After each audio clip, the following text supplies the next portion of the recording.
Hi, my name's Kurt. Welcome to 7 Best Things, a positive look at pop culture. Today we're counting down the 7 best moments in Superman the movie, starring Christopher Reeve and Margot Kidder. Let's go. Number 7, Escape from Krypton. Now the scenes on Krypton are beautiful, truly otherworldly. The trial of General Zod and Ursa and Nan is intense, and their punishment is both, unique as well as terrifying. The costumes, they are spectacular, bright and luminous, looking like they are from the future. Marlon Brando is perfectly cast as Jor-El, Superman's father, and he earns himself a hefty paycheck for all of his work. Susanna York is cast as Lara. She is heartbroken as they send their only son to Earth just as Krypton is about to explode. As Jor-El places the last crystal into Kal-El's ship, he promises that he will always be with him. Kal-El will never be alone, and he is sending all of Krypton's knowledge and history with him. The spaceship takes off, crashing through the roof, speeding away into the darkness of space, just as Krypton explodes. It is an explosive way to begin the first superhero movie to be a major motion picture. Number 6, Saving California. The movie begins with a bang and ends with one. Literally the biggest bang of all, an atomic bomb going off on the San Andreas Fault, causing catastrophe and chaos throughout California. It's a great finale as Superman goes from disaster to disaster, saving people and preventing destruction in a way that only Superman can. He fixes the San Andreas Fault, rescues a bus that's about to fall off the Golden Gate Bridge, and saves an entire town from floodwaters by building a makeshift dam and, as the saying goes, changes the course of mighty rivers. But my favorite is when Superman rescues an Amtrak train full of people headed for tracks that have been mangled by the earthquake. Superman bends steel in his bare hands and then uses his own body as the parallel track as the train safely rolls over his back. He really shows himself to be the Man of Steel. Number 5, Luthor's Monologue. One of the brilliant decisions by Richard Donner and the production team was to cast Gene Hackman as Lex Luthor. Gene Hackman had already won Best Actor for Popeye Doyle at the 1971 Academy Awards. He was already established as one of the very best actors of the 1970s. Casting Hackman was a masterstroke.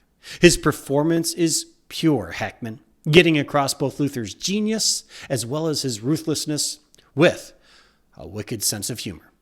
Now, Hackman has lots of great scenes, but my favorite is his scene with Christopher Reeve where he explains his plan, and he begins, in the words of The Incredibles, monologuing. Again, this is the first villain monologue in a modern superhero movie, another first. He starts listing down the towns that will be in the new and improved California, at least in his version of things. Costa del Lex, Lutherville, Marina del Lex, Otisburg. The way Hackman says it always cracks me up. Otisburg? Otisburg? But then just as you start to laugh, Hackman starts talking about the 500 megaton bomb, the fault line, and Target Zero. He says, Target Zero, right here, as he takes his rod and breaks the glass. And it starts to dawn on Superman right at that point that Luthor's plan is not just a sick, twisted fantasy, but a frightening and already occurring reality. Number 4, The Daily Planet. When the movie shifts to Metropolis, it is a jarring shift. It's intentional, but it's jarring nonetheless. No longer are we in the majestic cornfields of Kansas or the Kryptonian beauty of the Fortress of Solitude. We are in the middle of 1970s New York. Cab rides, loud horns, people hustling and bustling about, and we get to go inside the Daily Planet. And it feels like we've switched to a 1970s newspaper drama. The newsroom is straight out of All the President's Men. We meet the adult Clark Kent. Clark Kent, as played by Christopher Reeve, is an anachronism. He looks straight out of the 1940s. He's an old-fashioned guy with an old-fashioned wardrobe, an old-fashioned vocabulary of swell and golly, and an old fashion set of values. He sends half of his paycheck to his dear, silver-haired mother. In contrast is Lois Lane, who is firmly a woman of the 1970s. She's a career woman. She's a talented writer who is writing a story that includes words like bloodletting, massacre, and rapist. It's a vocabulary as far away from swell and golly as we can get. Jackie Cooper as Perry White is hilarious in this scene. He has perhaps the funniest line in the movie. Clark Kent may seem like a mild-mannered reporter, but not only does he know how to treat his editor-in-chief with the proper respect, not only does he have a snappy, punchy prose style, but he is, in my 40 years in this business, the fastest typist I've ever seen. Pure gold. Christopher Reeve, Margot Kidder are also funny and have great chemistry in this scene. They make a perfect romantic comedy pairing. Their scenes together are going to provide the heart of this movie. With all the special effects and all the costumes, all the explosions and all the heroics, this movie is really about Lois and Clark. Number 3, The Interview. Superman is a superhero movie. It's an adventure movie. It's a comic book movie, but also it's a romance. When there's a Batman reboot, the first question people ask is, well, who's going to play Bruce Wayne? The second question people ask is, who's going to play the Joker? When there's a Superman reboot, the first question people ask is, who's going to play Superman? The second question people ask is, but who's going to play Lois Lane? That tells you the centrality of romance in Superman. And Richard Donner gets it right. He spends a lot of time on the relationship between Lois and Clark and Superman. The most important romantic scene to me is the interview. No special effects, there's no explosions, there's no villains, just two interesting people talking to each other. Clark, well, he's most like his true self in this scene. Christopher Reeve does a great job of being both Clark Kent and Superman at the same time. And here he's not playing a klutz, but he's still nice. He's still a good guy. He's still extremely polite. But he's also confident and assured. And he's funny. I never drink when I fly. Lois is in conflict. She's having a battle between her job as a reporter. She is the best reporter on the planet after all. But then she also has undeniable chemistry with Superman, and she's not sure what to do. The first question she asks here in the most important exclusive interview of all time is, are you married? The second question is, do you have a girlfriend? Margot Kidder does a great job being professional, nervous, and excited all at once. The chemistry and the talent of Reeve and Kidder is one of the main reasons this movie is great. Number 2, the opening titles. Superman begins in a way that all movies used to begin, but now no movie would ever begin. Superman begins with a 5-minute opening credit sequence. Star Wars begins with no opening credits, but an opening title crawl instead, just like the old-time movie serials that George Lucas loved. Modern movies usually begin with a cold open and then show you a title card to get you into the action immediately. Superman begins the way all epic motion pictures used to begin, by listing the main cast and the crew. And let me be clear about this.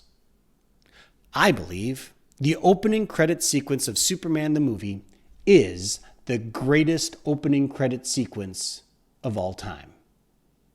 So what makes this the best? Well, 2 things. Number 1, the visuals. It begins with tracing Superman's evolution as an icon. It starts with a boy reading Action Comics. Superman was first and foremost a comic book character. It then evolved into a TV show. So the next shot we have is the comic book panel dissolving into a black and white TV screen view of the Daily Planet building, reminding us of that transition Superman made from comic book hero to TV series during the 1950s. It then pans past the Daily Planet building and up into the sky, past the moon, and into deep space. At that moment, our view explodes into widescreen format, and the famous blue text graphics start rushing towards us. Alexander Salkin presents, this is no comic book. This is no low-budget TV show. This is a major motion picture, a widescreen epic like Gone with the Wind or Ben-Hur, starring major motion picture stars. In fact, the biggest stars of their time, Marlon Brando and Gene Hackman. It's a Richard Donner film who just had a huge hit with The Omen. And then comes the money shot. The big red S, the Superman shield, the title Superman, and the star Christopher Reeve. We get a spectacular tour of the universe on our way to Krypton, while being introduced to the entire cast in alphabetical order and the most important members of the crew. Visually, it is spectacular and a joy to watch for 5 minutes. But that's not the best part. No, the best part is, number 2, the music. John Williams in 1978 was on one of the greatest creative streaks in history. He was on a roll the likes of which I don't think we've ever seen in movie history. Williams won Oscars for original score for Jaws in 1975 and then again for Star Wars in 1977, and came up with 2 of the most iconic movie themes of all time. And then comes Superman. The Superman March, which plays over the opening credits, is one of the best and most iconic superhero themes of all time. There has been no piece of music that captures the heroism and optimism of Superman than the Superman March by John Williams. John Williams is almost, without question, the greatest movie composer of our age. He is certainly the most celebrated. John Williams has 52 Academy Award nominations and 71 Grammy Award nominations. No one else is even close. The real question, and I'd love to hear your opinion on this, is John Williams the greatest composer of the 20th century, period? Is John Williams the Beethoven, the Bach, or the Mozart of our time? Let me know what you think by commenting below. And let's move on to number 1. Number 1, the big red S. The greatest punch-the-air moment in Superman the movie lasts almost exactly 2 seconds. And here it is. When Clark Kent opens up his shirt and reveals the big red S, people in movie theaters started cheering. This is what Superman is all about. It's about a normal guy transforming into a hero in order to save the day. Now, the moments before set the stage. The helicopter carrying Lois crashes. It hangs precariously off the edge of the Daily Planet building. Lois is hanging on to a seatbelt for dear life. Clark comes out, sees Lois's hat, looks up and realizes this is a job for Superman. He looks at what passes for a phone booth in the 1970s. That moment is absolutely hilarious. John Williams' magnificent music kicks in. Christopher Reeve runs across the street, ripping his shirt open and revealing the big red S.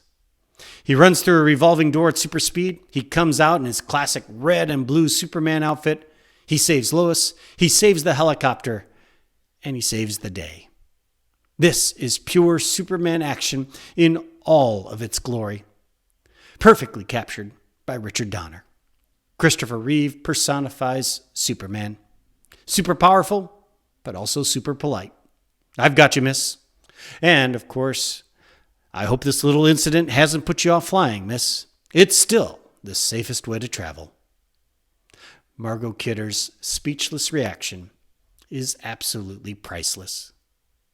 All of this put together makes this the best moment in Superman the movie and one of the best moments in any superhero movie ever.